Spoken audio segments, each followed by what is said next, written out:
I finally had, I don't remember if it was you or someone else, ask me some questions to kind of be like, okay, so what happens when you finish this paper? Like, what bad thing happens? And I was like, oh, well, you didn't say what bad thing happens. It's like, okay, so, and what happens when you finish the paper? I'm like, oh, well, then like I'll go to a school probably. Like, and then what happens? Like, well, then I'll move.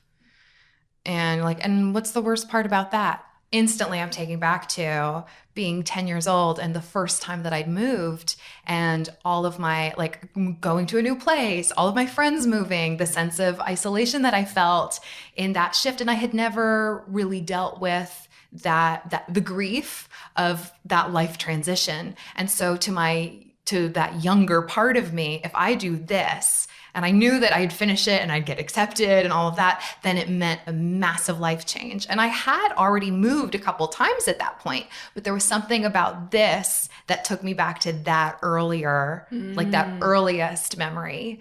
And so for me, I'm like, oh, okay, that wasn't a problem, right? That was the invitation. I finished the paper, like I did fine, right? But so that's why sometimes where I think, I'll often think of, and I'll say this with clients, I'm like, the problem isn't the problem's the invitation.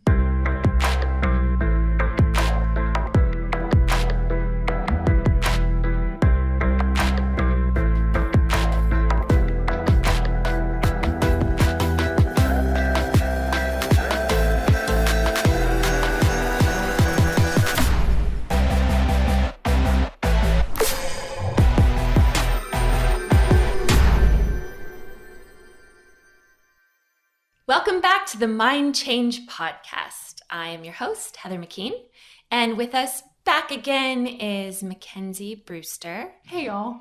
And today we're going to be talking about secondary gains, the hidden cost of health.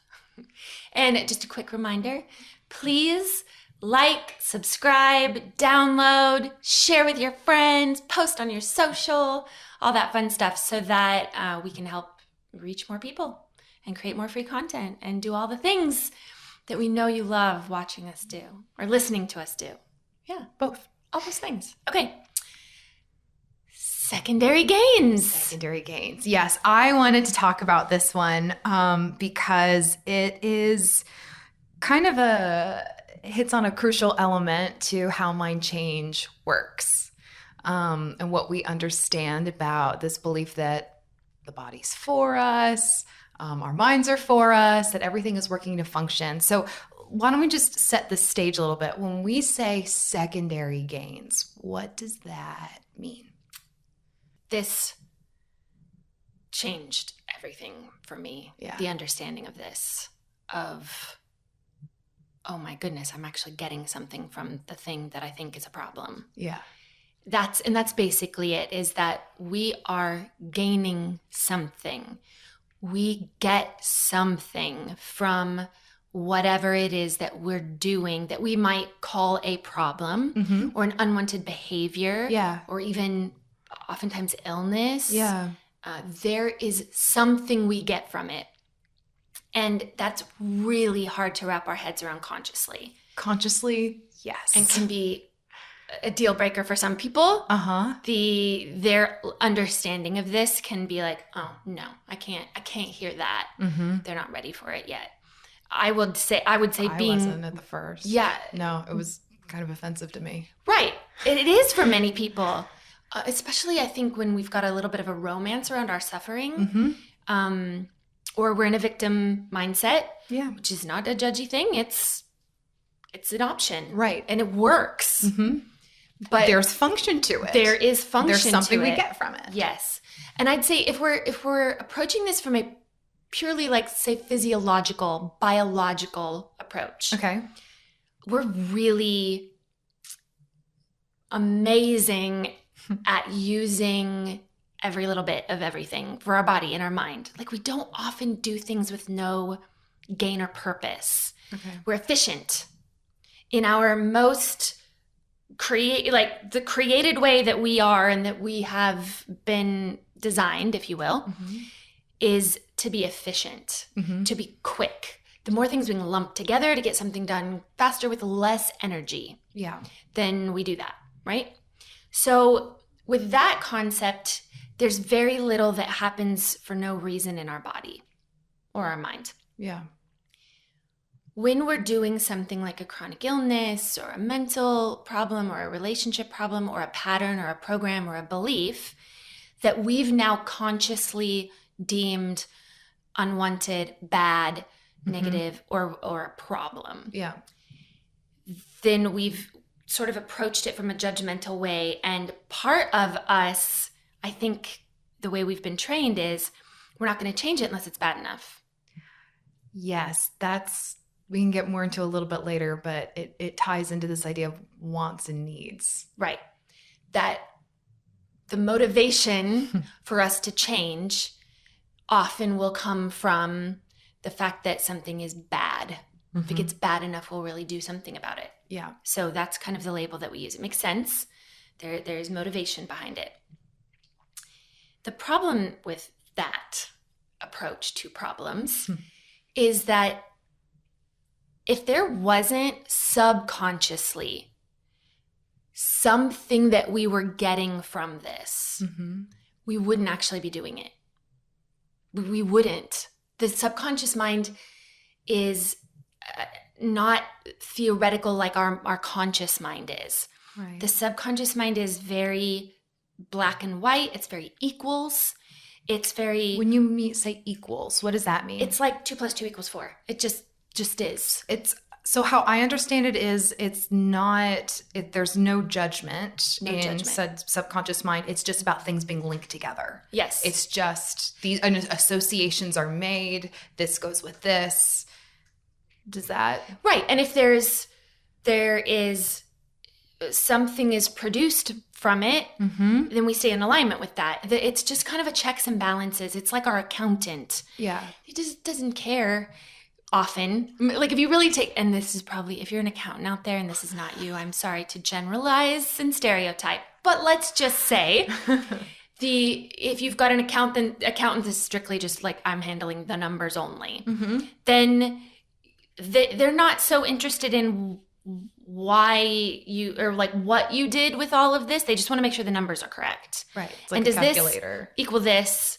And do we have enough resources to cover it? And does it make sense in that way? Okay.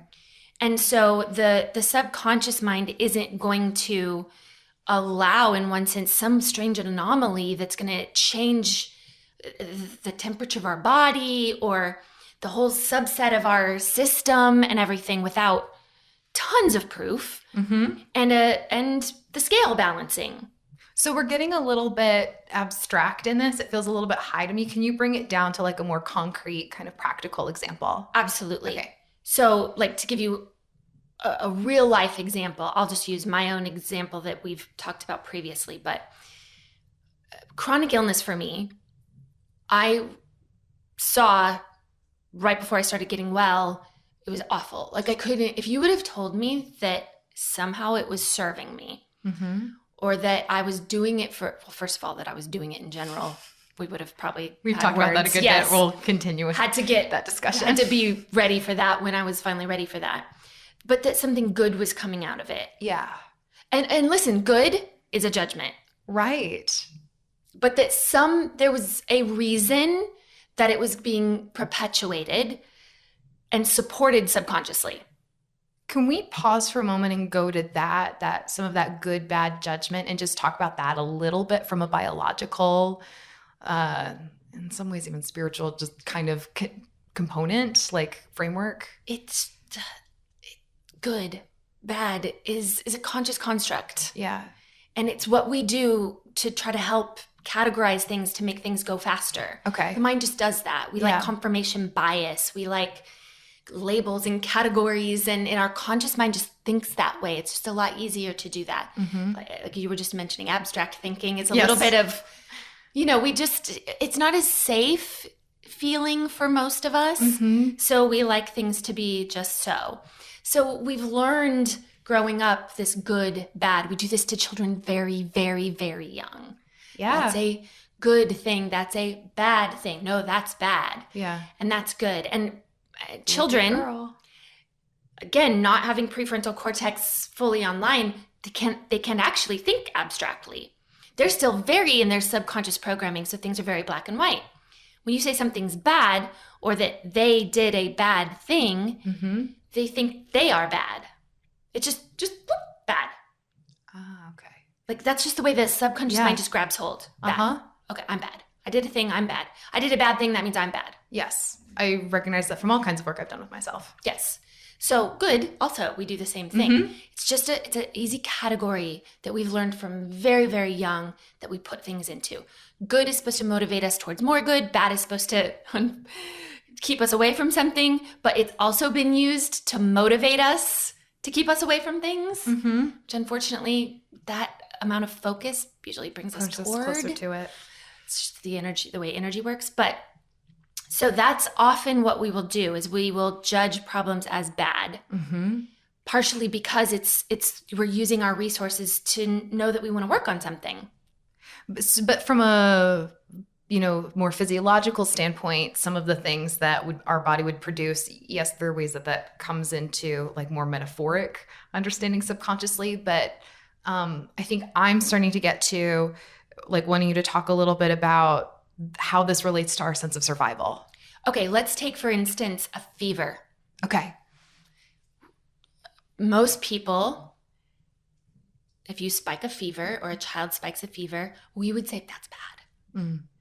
Even if we can kind of know, like, but it's actually the fever, the body's doing the fever for a very good reason. Yeah. Thank goodness the body's doing the fever. How would we know that there's something happening? Now, is something bad happening? Well, the fever isn't the bad thing happening. The fever's the good thing happening. If we're keeping it within a good and bad construct, right? Because something, if you want to call it bad, came into the system. But then what's bad to you might not be bad to me. You may get a fever from something that I don't get a fever from. That's where it's so unique within our own body, right? Yeah. But the fever isn't a problem. The fever's good. Because it's helping you get back to the homeostasis that you need. Yes. To deal with what's come up. And I really think that the way that we've been trained to take a pill, to, just ease any discomfort. Our relationship around discomfort, right, translates metaphorically often to the way that we perceive what our body is doing. Yeah. So we do a fever, we want some aspirin or acetaminophen or something, right? We bring the fever down.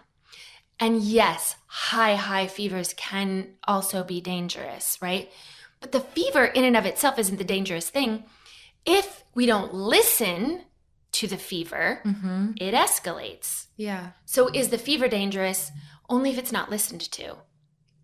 The fever's meant for a message. Yeah. It's an outside manifestation of something happening inside. It's just to tell us, hey, got a little something in here. A little foreign something. Yeah. And maybe it's not even bad. It's just foreign. And so we spike a fever so that all the good guys come, right? The white blood cells or whatever come, blood comes to say, hey, you guys need some help in here? Like, everyone okay? Call to attention, yeah. And then, like, we sort of assess the problem inside, physiologically, biologically, and then the thing gets taken care of, fever goes down. It's all feedback. Yeah. It's when we've started to label and see that things are bad, and it's just a construct that we use all the time. Oh, that's bad. It's a problem, and it's bad. Yeah. Because oftentimes we won't fix it or listen to it if it's not bad enough. Yeah. And that really is the crux of the problem, if there's a problem, is the fact that we haven't been taught to listen. And so we don't listen, so the body ups the ante. Yeah. Is that bad? Oh, no, I think that's good, actually. Right. But it doesn't always feel good. And it doesn't always result in, so if then you do a disease. Yeah. It's very hard for us to say that disease is good. Right. And I'm not even asking that we do say that. Yeah. In fact, I'd love to not label at all if we could get away from it. But what if the disease has a message? What if it's serving a good purpose in that it's communicating something? That's what I would like to land on. Okay. Is almost always communication is good. Of all forms. Yeah. Communication is good. Same with relationships and communication. It doesn't always come in the best form sometimes. Like if someone decides to communicate through yelling or, even hitting. Like, that's not great. Right. Way of communication, but communication is good. It doesn't mean that communication needs to stop. It means the way you're communicating may not be the best. But even that, if someone's yelling, they have previous resource for that, for why they feel like they need to yell to be heard. And it's the same thing. It's like our body yelling because when we're talking in the category of health, or even in other areas of life, it doesn't have to specifically be health, but then things get louder when problems become more extreme. It's just that the call to attention hasn't been heard. And so until we get into dialogue, into conversation with ourselves, and we're able to listen. So even from another example that we could take from the book, Mind Change, that I use is Justin, who had the public speaking fear. Oh, right.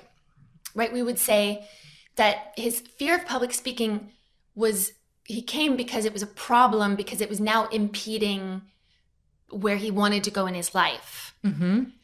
He didn't really see it as a problem until it became something keeping him from moving forward. Yeah. Then it was a problem.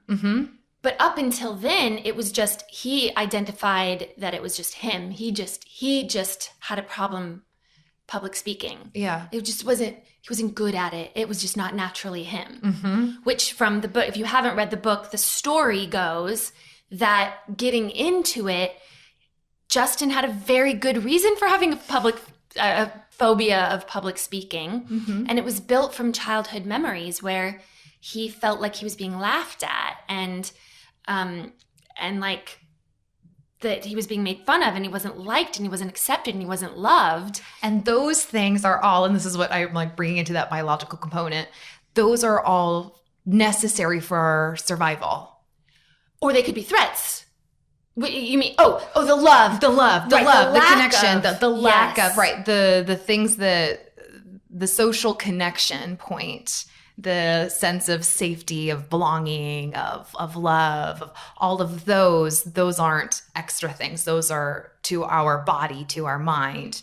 Those are foundational necessities for survival. Yes. And so whatever we need to do to protect that, to protect the integrity of connection somehow, we'll do all kinds of things. And the subconscious mind works in proof, reference, resource, links, associations. So in Justin's case, he went up to public speak. He went up to show and tell. Yeah. And what we know from the story is the teacher fell off her chair behind him. The kids laughed. He didn't see that, so he didn't have a reference point for it. And so Justin felt like the kids were laughing at him.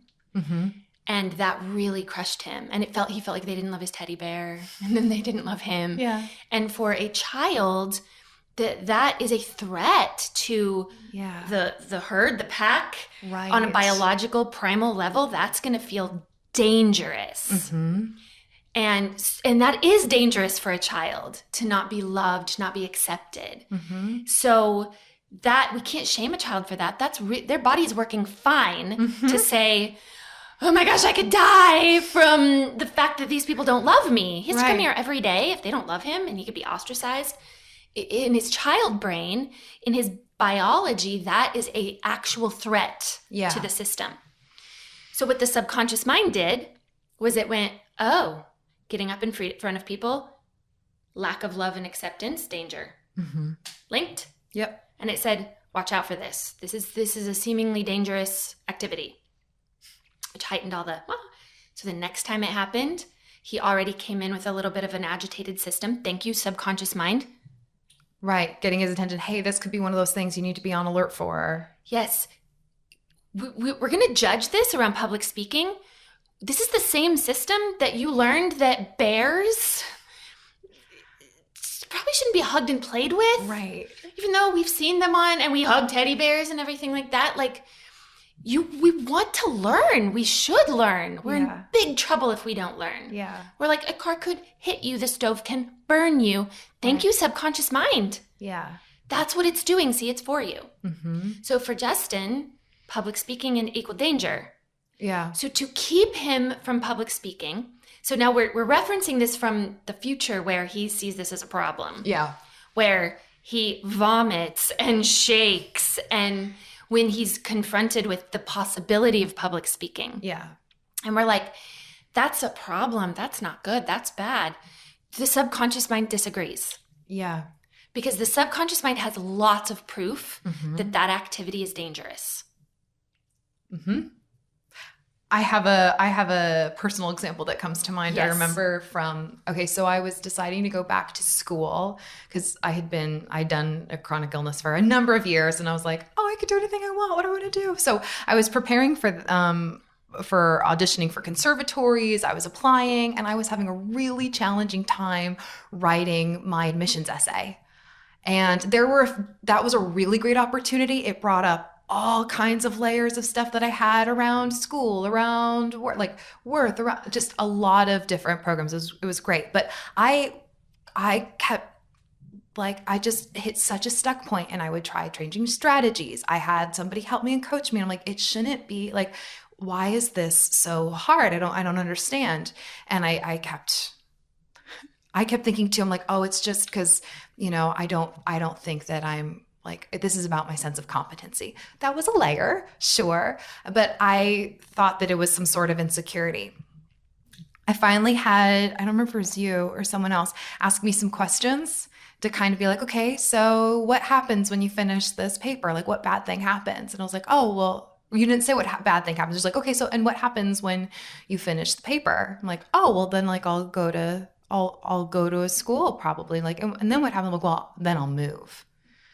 And what's the worst part about that? Instantly, I'm taken back to being 10 years old and the first time that I'd moved, and all of my, going to a new place, all of my friends moving, the sense of isolation that I felt in that shift. And I had never really dealt with the grief of that life transition. And so to that younger part of me, if I do this, and I knew that I'd finish it and I'd get accepted and all of that, then it meant a massive life change. And I had already moved a couple times at that point, but there was something about this that took me back to that earlier, that earliest memory. And so for me, I'm like, oh, okay, that wasn't a problem, right? That was the invitation. I finished the paper, I did fine, right? But so that's why sometimes where I think, I'll often think of, and I'll say this with clients, I'm like, the problem isn't the problem's the invitation. So good. Yeah. And then that helped tremendously. But that was the secondary gain that was completely unconscious for me. Yes. Yeah. Yeah, it gets super interesting with this stuff. And because it's a subconscious program, oftentimes when we do reveal the secondary gain, our conscious mind goes, wait, what? No. No, that cannot be what's really happening in there. But it is, and it's the very good message that's keeping you from moving forward, right? There's so many ways. I know even just really basic, my belief that I was bad with math was rooted in a very negative interaction with a math teacher. This gets really interesting because my poor sweet math teacher had some sort of skin condition that he was allergic to all things, and so he smelled really, really badly. Aww. And it was a medical thing, I guess. Yeah. So as sad as that is, I'm really sensitive to smell. So even just coming in, I was like, ugh, like awful, but I'm already in a kind of a muddled place, having a hard time understanding. Then, and probably because I was so judgy about this teacher, but he was really mean to me. That was my perception. Your perception of him being mean, there's some level of automatic disgust is being elicited within your emotional system. I come up and I'm like, my face. Yeah. I've been told forever that my face says things that I don't say out of my mouth. And I'm sure my scrunchy nose and pulling away or whatever. Yeah. He was really mean to me. Yeah. Poor man. I mean, I'm sure he was so insecure. Can you imagine being perpetually stinky with a bunch of teenagers? Terrible. I'm so curious. I'm like, what's the really good reason his body was doing that? I know, right? Anyway, I felt like he was really mean to me. And I remember him saying, and I've worked on this, so hold on. What did he say to me? I know. Sometimes Oh, it's I hard went to in get through. to try to get some help because I was doing really poorly in this class, right? And I didn't like to be doing poorly in any class. And so I went in for help, and which meant getting obviously closer to his desk and everything like that. And he said to me, "You're never going to get it." And I was like, "Okay." So that kind of put in, and then so I started cheating to, because my math partner was brilliant, and so I would just cheat. Yeah. Which I didn't like to cheat. I wasn't a cheater. Yeah. You know, it wasn't how I was trying to get through school. So you see all these things that are lining up around math. So now I'm cheating, and then I get caught cheating, and then he makes a big thing. It says in front of the class, like, the reason that you're failing this test is because you cheat on all your homework in front of everyone. And I was like, oh, okay. So do you understand why my brain says that math cannot be understood? I get muddy thinking when I look at a math problem, and all this stuff kind of subconsciously comes back. I never linked it to my math experiences consciously or cognitively. No. Till I started to do this work. Yeah. But again, without judgment, with my subconscious mind, math is dangerous. Consciously, I'm like, math isn't dangerous. It's just numbers. Right. Of course. But it felt on a felt level dangerous. Yeah. In my body, would do things. When I'd approach math, I'd go, and I would feel sick to my stomach because I think smelly wise. Anyway, all those things, secondary gains. Yeah. And when here's the beauty of them, though. When we find them, then we know where to make the changes. It's like, that's exactly where we need to go. And I appreciate that because I think I've seen at times, I went through a phase where I was like, what's the secondary gain? And it then became a little bit more fodder for, this is why I'm doing the thing that I'm doing, when I wasn't prepared to actually lock in and change and realize how simple it could be to change the underlying resources. And I've seen that become a sticking point for people a couple of times, where I'd be like, so they're like, so what's the secondary gain? Like, why am I doing this? As opposed to like, oh, no, it's just mapping us to, okay, what's the construct? And that's the sensory information, that's the input. And we can actually change that pretty simply. Yeah. Where I find that it gets sticky is, so I'll share a story too of one where someone was able to make a really simple change. And then I think that kind of can lead us into where sometimes there's some stronger relational pulls. Okay. So one of the first times that I saw somebody change something, like knowing that we can change anything and that there's, secondary gains or associations that are positive in some way. I was really curious about, people, we started talking about why people like certain foods, why they don't like certain foods. And sometimes it'd be like one person didn't like green beans and uncover, it's like, oh, that was the food that they were like, had to eat at the dinner table while their parents were disagreeing and arguing and they couldn't leave until they did. And so they then made a link of association of like conflict in vegetables. So they didn't want to eat vegetables often, right? Because that's what the emotional response that would be elicited. I watched someone who did not like spicy food. And so people were like, hey, do you ever want to like challenge that a little bit? And they're like, nope. And then they got to a point, they're like, you know what? Okay. Yeah, I'm curious. So someone asked them just a few questions. And what emerged was when they were very young, they grew up in a Latin American country. And there was a boy in their village who was mute. And she had grown up hearing this expression, like, it's so spicy, it'd make a mute person speak.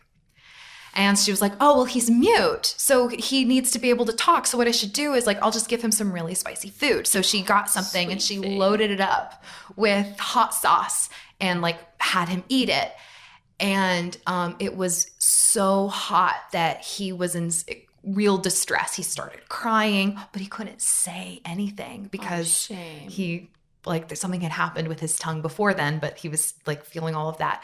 And so she had watched that happen and felt so terrible. Initially, her innocent little mind had been like, oh, I'll help this person, right? And so as she's doing this, she's just like, comes into tears and bring down the level of emotion. And then I watch her work through each piece of it. She even works through like, okay, the way that she senses the spice in her mouth, kind of interrupting that until the association. And by the end of it, she's like, oh, I don't even taste spice. She's completely resolved what's going on, the story that she has with this young man. And now she's eating chips. And by the end of the weekend, she was just like loading them up and being like, oh my gosh, I love spice. And like, look at all these different flavors. So it's really cool to see something so simple, right? Has this root, but then it brought her a greater sense of peace because there had been this she had no conscious memory, but it had been such a point of guilt or shame for her that had been really deep. And now she had all this relief and her life got a lot more flavorful. But that was pretty simple, right? Because that's kind of more of like a singular thing, right? Like an event, right? So how does secondary gains come in where, and I'm asking you, I also, know, and I know through experience because I've had to make a lot of life adjustments, where there are stronger ties, where the part of the secondary gain that we have has to do with our roles in our family, in our relationships, community, sometimes there's a lot more that supports a kind of gain. Can you just... Absolutely. I mean, this is really the stuff we probably see even more of, that's underlying every problem. Right. There's something. And so I think where this gets really interesting is in belief systems and like core beliefs. Yeah. Right. So for me, one of my former very strong core beliefs was that I was unlovable. And so this is where it gets so interesting. You would think like, oh, that's it's actually a terrible thing to do and to think that you're unlovable. But it actually really served me as a child. Yeah. Because it helped make sense. It helped make sense of the neglect, the abandonment, because as a child, to understand that my parents were in such distress, they were just lost, like addiction and all of these different things. That's not exactly safe for a child to understand that your primary caregivers can barely care for themselves. And it's actually not something you can think of as a child because it's in that more abstract prefrontal cortex level of thinking, that other thinking. It's, yes, developmentally, there's not the capacity yet. Children don't have that. Right. How do you make sense that your parents aren't taking care of you? So in my little brain, I was like, okay, well, there must be something wrong with me. I need to do better. If I do better, then they'll love me. Really innocently, not poor woe is me, but the brain made the connection like, okay, well, you're doing these things and you're not getting what you need. Maybe if I do something more, then I'll get it. It's just pure input, output, reward sort of system at that point. And I sort of understood, like, they're having a hard time taking care of themselves. Yeah. Okay, I'll caretake then. I'll take care of them. Because if you take care of them, then you get taken care of because that's the only way that you're still dependent on them as a child. Okay. Yeah. So then I adult. Yeah. Right? Move this into adulthood. And these core beliefs don't change just because you become an adult. Right. They just become actually more maladaptive and more undercover. And we start to work around them and cope around them and make even more beliefs to support them. Yeah. So then I'm older and people are trying to love me. And I'm thinking like, but I'm not doing enough. And so if someone would try to love me, I would be like, oh no, I need to do more, because I had those moments as a child of like having what I thought was loving times, to have it then snatched away. It's actually worse to have it snatched. It's worse to lose it. It is what I felt, I think, as a child, right? Yeah. So then because the vulnerability of actually just being, that's where the most vulnerability is all of that coming down. Yeah. Okay. So then when, people, friends, family members, other, or people that you end up in like romantic relationship with, the cost starts to get really high. It feels really, the demand at the level in which I need to perform, the output to earn in one sense and keep whatever level of love is being offered. Okay, I understand this program more and in a way that I've not before. That's really interesting. It felt harder. It felt actually more risky. Yeah. I'd become comfortable with being unlovable and that I was probably going to be alone and that I was difficult or whatever, that became actually comfortable, and I figured out how to manage it. Yeah. This whole perform more and higher and caretake more and figure out more. Because to you, that's attachment to the only way to get love. So if you're receiving the love, then that's automatically what has to happen. All of this is running subconsciously too. That the only reason I'm getting love is I must be doing something that I'm only going to have to keep doing higher and more to maintain and build. Okay. Then so understand that on a practical level is for me to get love, I have to really drive myself and really kind of be very unloving to myself. And that just is never going to translate into love. Yeah. The real love. So then relationships got very difficult. And again, you figure it out, but who you end up attracting in plays that role that works with that particular program. So in getting into that secondary gain of being unlovable was that I know how to earn it. Okay, I work hard and that's how I get it. So to let that go felt really dangerous. So unknown. And threatening. Yeah. In my mind, you go back to childhood. Had I not, again, childlike thinking. Right. But the reality of my childhood. But if I don't take care of my mom or my brother or whatever situation, they're going to die. That was the equal sign my subconscious mind made. Because you do see a lot of pretty intense things when you grow up in addiction and in all that, that area. So it was really life or death, I felt like, as a child. That stuff doesn't just go away. Right. It just figures itself out and gets bigger and more webbed. So I think that's where, when I really started doing this work, that threat of letting go of the belief that I was unlovable, our conscious mind goes, oh, come on, Heather, you're lovable. You're right. Everyone's lovable. Yeah. Just don't think like that. That's the conscious mind. Yeah. And I tried. Oh, did I write my little journal and my affirmations and I am loved? And if you enter into some sort of also religious practice, there's a lot of stuff around that, and you try. Right. And I'm good at trying. I'm good at working. Yeah. I'm good at earning. And then, but it never actually translates.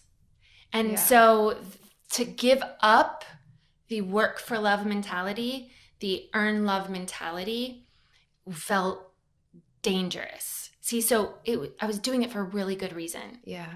And to let it go felt like the threat. That's what you have to get after. And this is subconscious deep stuff. Yeah. That's why this stuff works. That's why you can sit in therapy for 10 or 20 years and keep having someone tell you you're lovable. Right. And keep trying to find proof of that in all these different ways.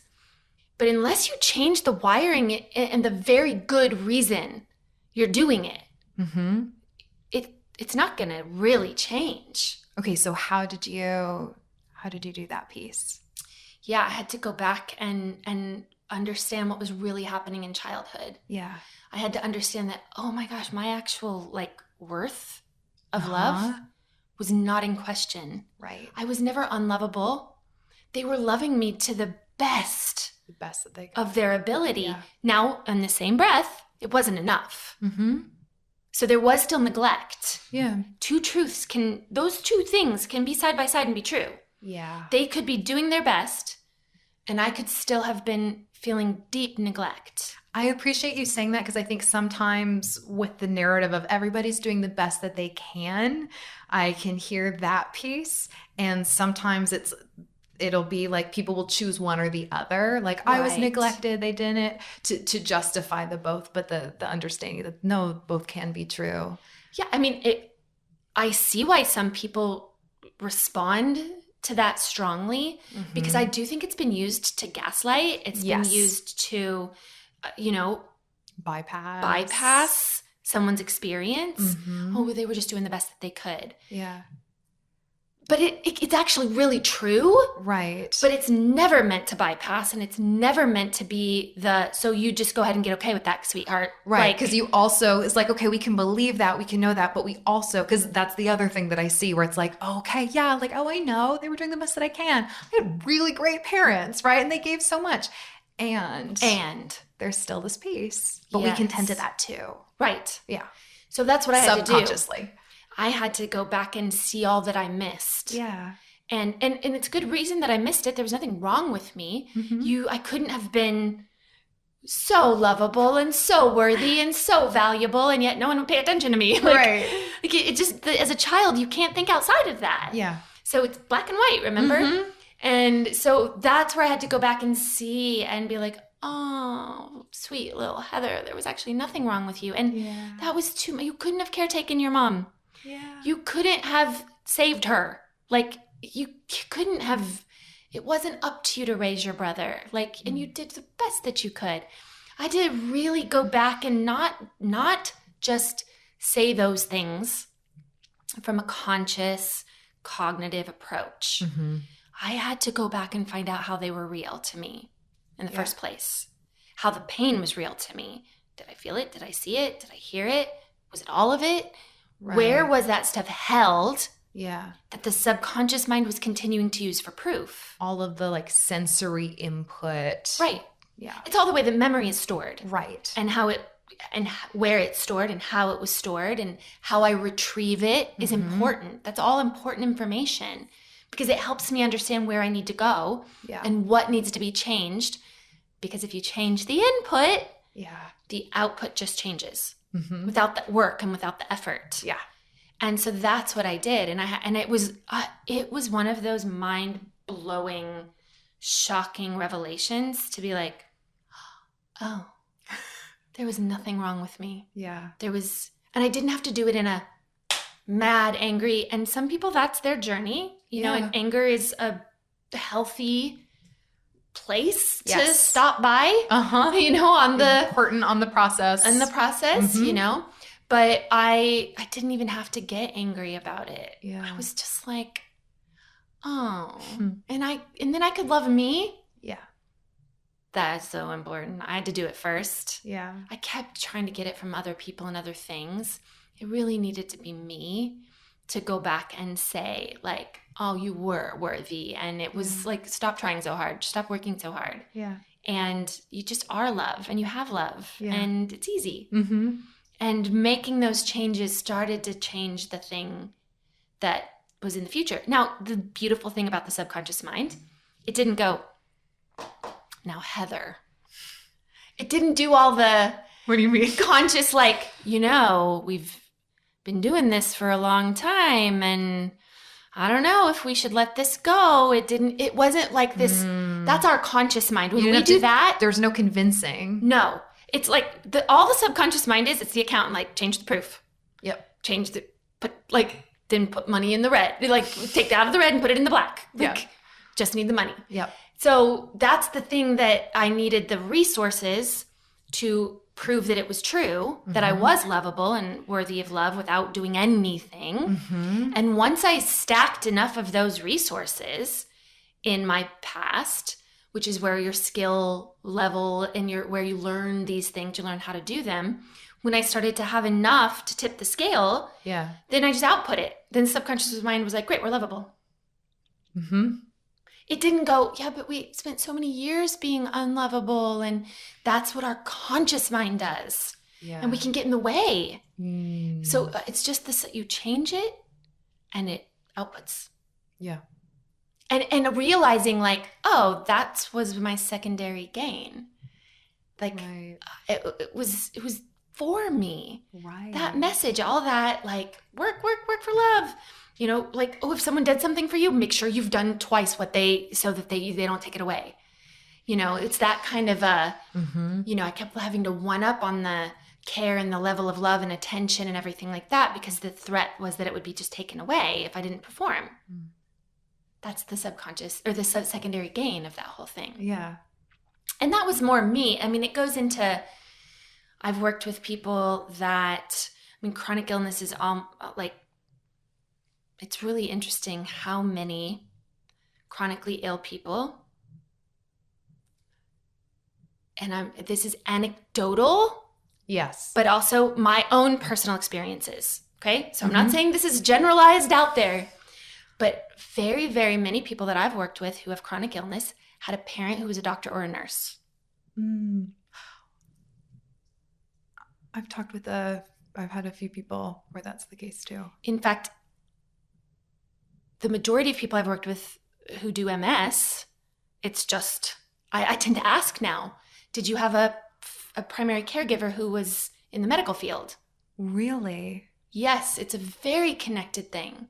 I'm now reflecting on an MS patient that I worked with who had, at least one parent. So then how do we get into that, right? It's that when the child understands and sees the level of attention, care, commitment that a parent has to a sick or hurting individual, the child goes, oh, okay, I see how I get your attention. Yeah. And again, guys, we cannot judge this. No. I mean, you can. If you want. If you want. Now, I can't tell you what to do, but it's not going to help. Yeah.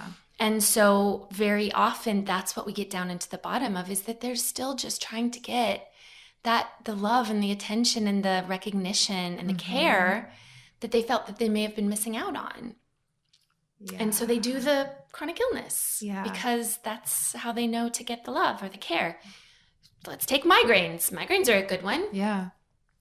Migraines are often, the secondary gain of a migraine is you've probably been putting way too much information in your head. You've probably been processing without information from your heart and your gut or your body in general. Yeah. And you've just been more and more and more and more, and you haven't given your mind the space. That's why it actually hurts in there. Metaphorically, your brain and your body are trying to tell you, like, there's too much in my head right now. Yeah. And so it does a migraine. And that then migraine sufferers need to get in a dark, quiet place. Why would the body be asking for dark, quiet place where there's no stimulus? It needs a break, man. And we won't give it a break unless it does something extreme to get our attention. So that's the gain. Yeah. The gain is that you don't, and you have a very good reason for doing it. Can you talk just a little bit about what that process that you see where people really make lasting change? It seems to me there's a bit of a dynamic of not just dealing with, okay, I understand the gain and changing the resources that help, but it's almost like there's this underlying dynamic of learning the difference between that you doesn't have to escalate to the point of need to be honored. Yes. It was huge for me. Me too. Right? Like, oh, I don't have to be exhausted to rest. I just want to rest. I can do that. Oh, I want to spend time with this friend. I don't have to have all these circumstances that make it so that everything else has to cancel. Or, oh, I actually don't want to spend time with someone just because, not like no judgment there, but like, oh, there's something else that I want to invest in. So instead of it being like, okay, for me to just do what I want and voice that, it'd be like, well, here's everything that lines up so that it's a necessity, it's a need, it's circumstantial, instead of, oh, I can just honor. And as I've done that, I have found my body doesn't speak as loudly, my problems don't speak as loudly, because I've finally learned that this is a two-way conversation, and because I'm listening, we can speak more quietly with one another. And you can start to see the signs before speaking even happens to some degree. Right. It doesn't. There is information that when you back it up, you can start to see the signs of any sort of incongruency. Yeah. They're the little bit of a nuance to, I feel a little interesting. Okay, let me just, and then you can take inventory from a non-judgmental, from an inquisitive, curious place. Right. I will say we need to do better as a society, but which is usually the case. Anyone who was brought up in a family where the word selfish ever came on board, you're gonna have a hard time understanding that wants are okay. Yeah. And that it doesn't have to be a bleeding need for something to be done. Yeah. Right. And I think that with as much as we take on as a culture and a society, as much as now we have, this speaks to a lot of things. And I'm not saying that women shouldn't work outside the home, but there's a breakdown in the family unit where the needs of children really aren't being met at the most basic level. Yeah. So then to address wants, we automatically think that that's material things and wants. But part of the reason, guys, that we want so much materially is because we are so desperate emotionally. Yeah. And we watch parents fighting for the material things, thinking, well, they keep thinking that's what's going to bring them happiness. So I'm just going to do the same. And the needs are not being met. Mm-hmm. That doesn't go away. That just gets bigger. And it's also the flip side of where we see like what is, self-absorption, like narcissism stuff. It's the response to the exact same thing. We are so afraid to be selfish, self-absorbed, self-focused narcissists. Yeah. What people do not understand is that is rooted in lack. Right. That comes from lack, not abundance. Mm-hmm. You do not meet people now, and I'm not talking about material abundance. No, because in fact, oftentimes you will see that behavior when there is material abundance. Because it's speaking to such a lack of the internal. Yeah.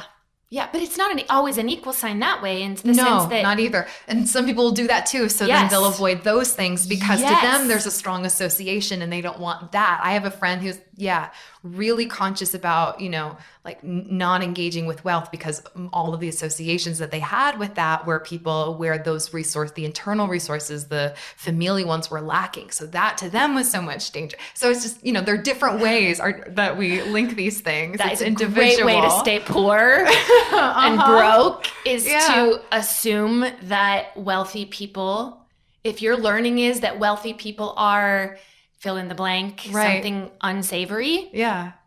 That's a great way to stay in alignment with poverty. And we have poverty in all sorts of levels. We can be impoverished emotionally, physically, spiritually, all of those things. But we're so afraid to become the narcissist. Yeah. And that's where narcissism really isn't very well understood. If you get to the root of it, it's just such a lack. We could all be narcissists to some degree, but it really is rooted in lack. And so the abundance of having our needs met abundantly is almost always going to turn into something good. Yeah. So that we don't have to be in desperate need, screaming out, bloody. And there's metaphor for that and examples for that in childhood too. Like, I remember something that was said in my family, like, was it broken? Then you're fine. Right? Do you know how many bones I broke growing up? I think in an effort to be like, I'm not fine. Can somebody please just say that I'm not fine? I'm breaking everything. Yeah. But it's like, that right there can be a secondary gain. Mm-hmm.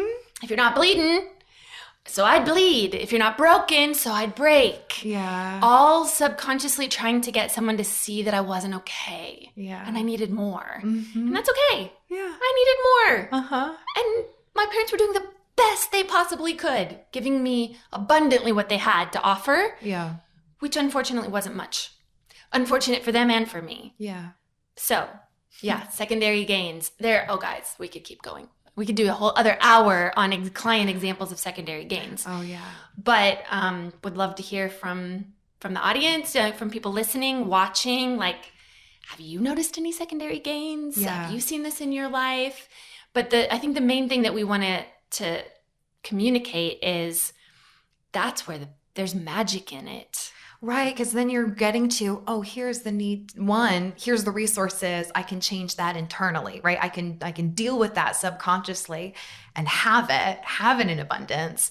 And it's so clear because you get to connect with what that need is and find other ways that, okay, that has served you really well. It was an excellent, like the brilliance of your mind, the brilliance of your body, that it helped you survive. You got what you needed. Do you want to keep doing it that way? Or is there another way that might serve you even better? Yes. And now that gets to be a really welcoming thing. As we wrap up, Yeah. small disclaimer. Yeah. Because we have the beauty of watching our student community navigate all these concepts. And I see people have an obsession with finding their secondary gains. Yes. I spoke to part of my own journey in this. It's really, really, really, really, really hard. Because it's subconscious. Yeah. And we can rarely access our subconscious consciously. Yes. This is where it's often really good to get some insight and help from someone trained in this, someone who can access the subconscious safely, who can just reflect things back and just listen to you. Really what they're doing, they're just listening to you, process subconsciously, and they're just picking up the little pieces that you miss because you're subconscious. Right. We just put them together and then we give them back out. And we're like, here's what you did. Here's what you're saying. And so I do want to just mention that for people who are like, ooh, I want to go find all my secondary gains. I've heard so many times people be like, ooh, I think my secondary gain is this. And I'm like, oh, okay, yeah. No, it's not actually. Probably that's your conscious. And I did that so much. And I'd see where I just get so stuck in conscious mind and analysis that's where I wanted us to speak to this. That's where I see we can get a little bit stuck. Yeah. Instead of it being what helps move us through and forward. Great way to do a headache or a migraine. Oh, yeah. Oh, buddy. Yes. So it's really powerful, but it is where getting someone with a little bit more training and stuff could be a great resource for this. And secondary gains are a great thing to know about and to find, but it is not the only thing. It's in the self-work, we're not really looking for secondary gains. Right. So that's more of an informed practice with a trained practitioner. So that's it. That's it. Thank you. Thank you. It's always great to have you here. I love getting to talk about this stuff with you. I know, we could just keep going for when we will. And we will keep going. But anyway, for the rest of you, thank you so much for tuning in to the Mind Change podcast. Please do all the like, subscribe, everything that we need to do for that. And follow us on social. We do so many great things, live events and retreats and wonderful things for you to take part of if you're interested. So please continue to follow us. Thank you so much for being here. I hope this brought value to you. And thanks for joining us as we endeavor to change the world one mind at a time.